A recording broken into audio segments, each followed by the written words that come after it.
Hey everyone, welcome to our channel. In today's video, we will guide you through how to delete TikTok followers quickly. So let's get started.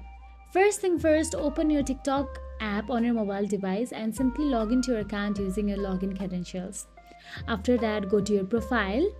Then, inside your profile, tap on the three dashboard option available in the top right corner of your screen.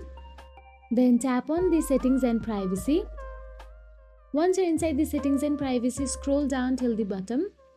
Then tap on the report a problem option available there. Then scroll down till the bottom again and you can see chat with us option available there. Tap on it. Now text the TikTok support what the problem you are currently having. Simply write down that you want to delete the TikTok followers quickly and TikTok support will respond to you.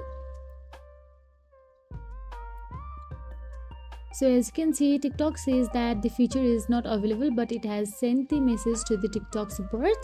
So they will look forward to it and contact you as soon as possible. So that's it. If you found this video helpful, please like, share and subscribe our channel, and thank you so much for watching.